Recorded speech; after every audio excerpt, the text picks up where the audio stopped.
La source du rêve à la réalité, c'était un magazine de Xavier Nézet et Pierre-Dominique Lepay. Avec nous sur ce plateau, un homme qui est presque aussi connu que le fameux Indien dans le quartier de la Source. Bonsoir Yves Baudard. Bonsoir. Vous êtes travailleur social, vous avez œuvré à la Source pendant 21 ans. C'est dire si vous connaissez bien ce quartier et ses habitants. Qu'est-ce qui représente d'ailleurs pour vous ce quartier en quelques mots si vous deviez En quelques décrire. mots, moi c'est le quartier qui m'a accueilli quand j'avais 22 ans. Et avec, je peux presque larmes aux yeux.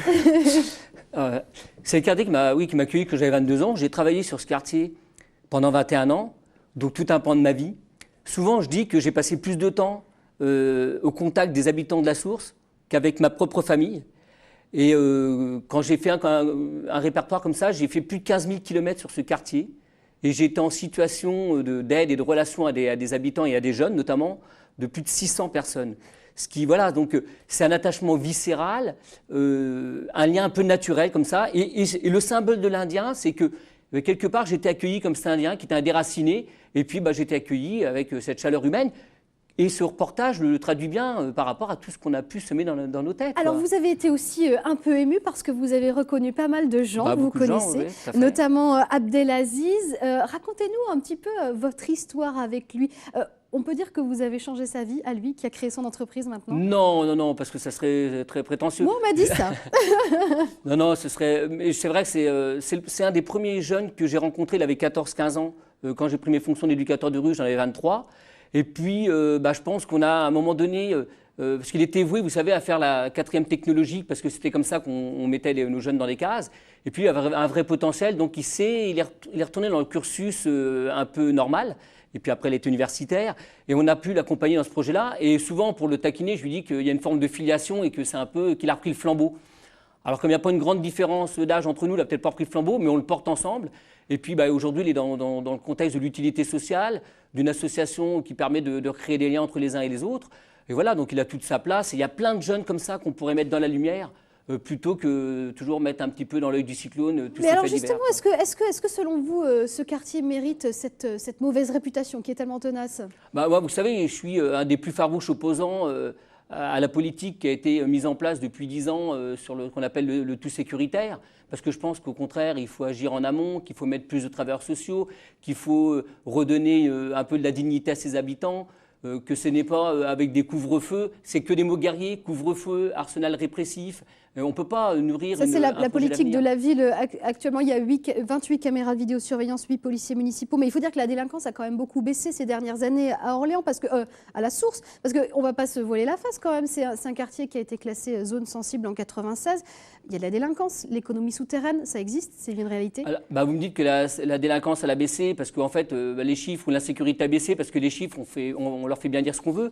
Moi, il y a des chiffres qui n'existent pas, par exemple la déliquescence du lien social, le rapport à l'autre, la désespérance, tout ça on n'arrive pas à y mettre des chiffres et elle est réelle et c'est ça qui crée un sentiment d'insécurité. Et aujourd'hui les jeunes, nos habitants, qu'est-ce qu'ils ont besoin? Ils ont besoin qu'on leur donne de l'espoir, ils ont besoin de croire en quelque chose de meilleur, d'être utiles socialement. Il y a eu tout un tas de chantiers, l'hôpital, le GPV, le grand projet de ville. Il n'y a pas eu de clause d'insertion, il n'y a pas de jeunes qui ont travaillé pour réhabiliter leur quartier. Il y a un vrai sentiment d'injustice qui fait que c'est coupé en deux entre un sentiment de ceux qui appartiennent au monde des nantis et puis ceux qui appartiennent au monde des relégués. Effectivement, on va le voir en chiffres dans quelques instants. Le nombre d'habitants de la Source a pas mal baissé ces dernières années. Beaucoup ont déchanté. Pourquoi ce concept, d'après vous, pourquoi ce concept de ville nouvelle qui était tellement innovant à l'époque, pourquoi est-ce que ça n'a pas marché? Déjà, s'il y a moins d'habitants, c'est parce qu'on a cassé plus de bars qu'on en a reconstruit. Et déjà, à chaque bar qui aurait dû être détruit, moi j'aurais voulu qu'on mette des stèles parce que dans ces immeubles-là, il y a eu de la vie. Donc en détruisant du bâti, on détruit de la vie. Donc c'est aussi pour ça qu'il y a moins d'habitants qui habitent à la Source.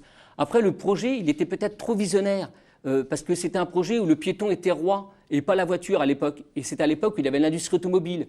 Et le piéton roi, ça veut dire qu'on est dans la politique du lien social. C'est un lien précieux, le lien à l'autre. On le rencontre quand on se croise dans les rues. C'est ce qu'il faudrait maintenant, en fait. C'est ce qu'il faudrait aujourd'hui. Et aujourd'hui, ce qu'on a fait, on a fait la résidentialisation, c'est-à-dire qu'on a mis des clôtures. Et quand on érige des clôtures autour des immeubles, on casse du lien social. On érige des clôtures entre les uns et les autres. On a construit des artères, ce qui fait qu'aujourd'hui, on va remettre la voiture au cœur de nos priorités. Il n'y a pas de voie piétonne, pas de voie cyclable digne de ce nom. Et aujourd'hui, à la Source, on ne peut plus se rencontrer puisqu'on est cloisonné, on est replié sur soi. En 2 mots, comment vous l'imaginez, vous, le futur de la Source, allez, les 50 prochaines années? Le futur de la Source, moi j'imagine avec un vrai projet qui accompagnerait de l'humain et non plus seulement du bâti. Moi, je rêve d'une maison de la citoyenneté où effectivement il y aurait des projets intergénérationnels pour que les vieux cons qu'on est et qu'on vient ils puissent rencontrer ces jeunes cons sur lesquels on a un regard, mais c'est le regard de nous d'hier, qu'on puisse se rencontrer sur des projets culturels, des projets d'échange.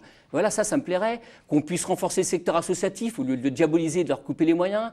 Qu'on puisse redonner du travail aux jeunes de proximité, encourager les initiatives. Et puis que dans les médias ou dans le journal, il y ait une page blanche qui soit consacrée aux jeunes.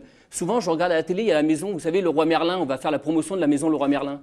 S'il pouvait y avoir une page comme ça, donnée aux jeunes pour promouvoir un parcours de réussite, plutôt que de médiatiser des faits divers, eh ben on arriverait à faire semer autre chose dans nos têtes et dans la tête des gens qui sont plus confortablement installés dans leur canapé, autre chose que de la relégation et de la stigmatisation. C'est une très belle conclusion. Et pour vous plonger davantage dans l'histoire de ce quartier à travers le regard de ses habitants, je vous renvoie au dernier livre d'Yves Baudard. Ça s'appelle « Vie fracassée et miettes d'espoir ». Vie cabossée. Cabossée.